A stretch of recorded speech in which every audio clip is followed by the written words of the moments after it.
સમાનતા પોતાના સંતોષ માટે હોય છે, સમાન દ્રષ્ટિ પોતાના સંતોષ માટે રાખવાની છે. નહીં તો શું થાય? શત્રુને જોઈને મોઢું બગડી જાય, હૃદય બગડી જાય. મિત્રને જોઈને મોઢું આનંદિત થઈ જાય, હૃદય ખુશ થઈ જાય. આપણા ઇમોશન પરાધીન થઈ ગયા છે. એ પરાધીનતાને છોડવા માટે શું કહ્યું છે? સમઃ શત્રૌ ચ મિત્રે ચ તથા માન અપમાનયો શીતોષ્ણ સુખ દુઃખેષુ સમસંગ વિવર્જિત. માન, અપમાન, શત્રુ, મિત્ર, સુખ, દુઃખ આ બધામાં પોતાના હૃદયને સમાન, સ્થિર, શાંત રાખતા શીખો. એવા ગીતાજીના સંદેશ કર્મણ્યેવાધિકારસ્તે મા ફલેષુ કદાચન. કર્મ કરો પરંતુ ફળની આશા ન રાખો. ફળની આશા રાખીએ ને ત્યાં બહુ દુઃખ થાય. આપણે તો હંમેશા બહુ ઉત્તમ, બહુ મોટી મોટી આશાઓ રાખતા હોઈએ, અને મોટી મોટી આશાઓ એટલા મોટા સ્વરૂપમાં પૂરી ન થાય ત્યારે હૃદય દુઃખી થાય. એટલે શું કહ્યું છે? કર્મ કરો પરંતુ ફળ કેટલું આપવું, ક્યારે આપવું, ઈશ્વર પર છોડી દો. શ્યામ સુંદર 125 વર્ષ સુધી પૃથ્વી લોકમાં પોતાના નિજ સ્વરૂપમાં બિરાજમાન રહે, અને હવે જ્યારે લગભગ બધી જ લીલાઓ પૂર્ણ થઈ ચૂકી ત્યારે દેવતાઓ આવીને પ્રાર્થના કરે કે પ્રભુ હવે પાછા પધારો, ફરીથી વૈકુંઠ ધામ આવો. ભગવાન શ્રી કૃષ્ણચંદ્ર પરમાત્મા પોતાની લીલા સમેટવાની તૈયારી કરે ને તે સમયે જામવંતી નંદન સાંબ ફરીથી કથા જ્યાંથી શરૂ થઈ હતી ત્યાં જ પૂર્ણ થવા જઈ રહી છે. જામવંતી નંદન સાંબ પોતાના મિત્રો સહિત ગર્ભવતી સ્ત્રીનું સ્વરૂપ ધારણ કરી નગરના આંગણે આવેલા ઋષિઓની પરીક્ષા લેવા માટે જાય કે આ ગર્ભમાંથી પુત્ર જન્મ લેશે કે પુત્રીને. ત્યારે યદુકુળનો સંહાર કરનારું મૂષળ પ્રગટ થશે. એ શ્રાપ, અને એ શ્રાપમાં મહારાજ ઉગ્રસેનની સલાહ પણ કોની લેવી જોઈએ?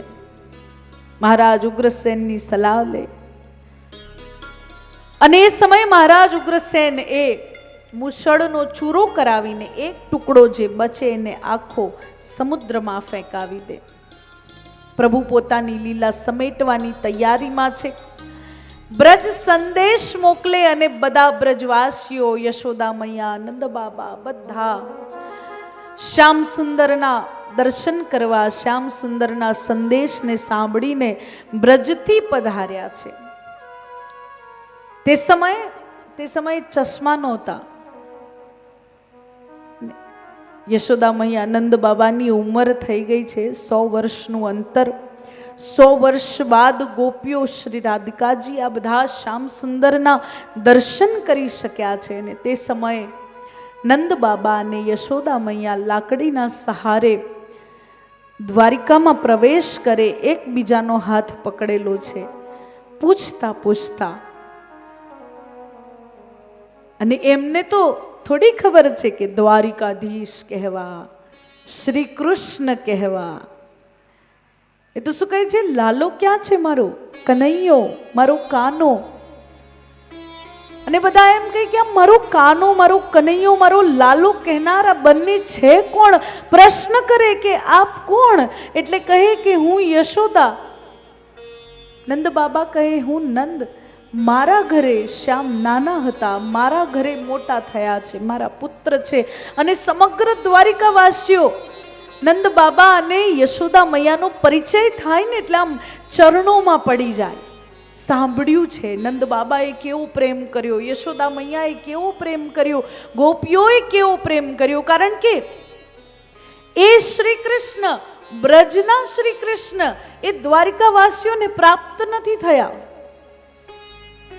દ્વારિકાવાસીઓને એ શ્યામ સુંદર પ્રાપ્ત નથી થયા. એ શ્યામ અલગ છે, નિખાલસ છે, પ્રેમાળ છે,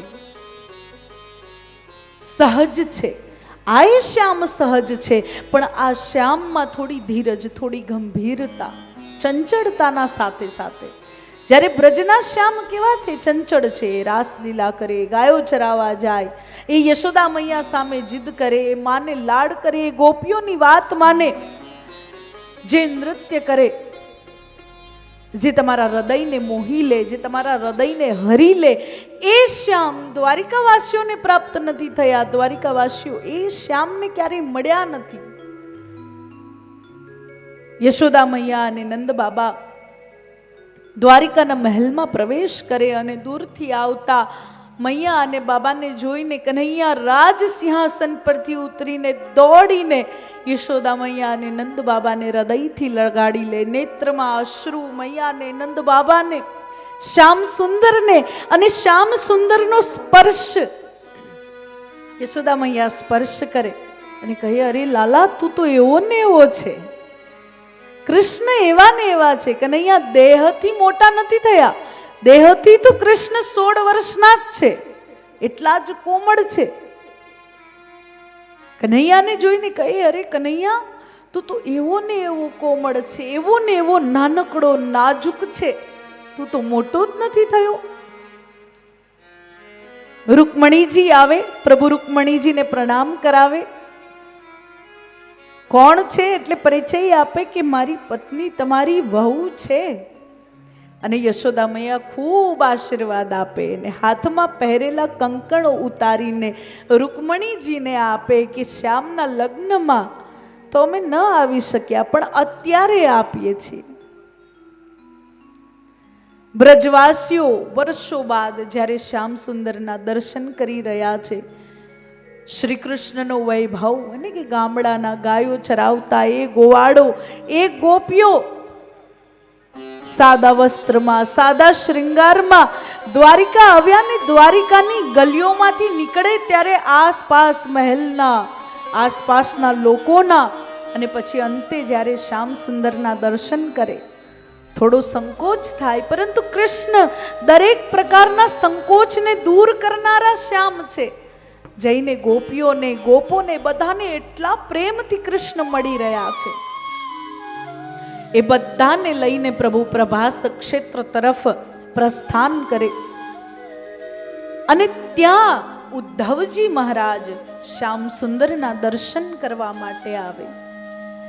ઉદ્ધવજી મહારાજને સંદેશ મળે કે શ્રી કૃષ્ણ પરમાત્મા હવે પોતાની લીલાને સમેટી લેવાની ઈચ્છામાં છે.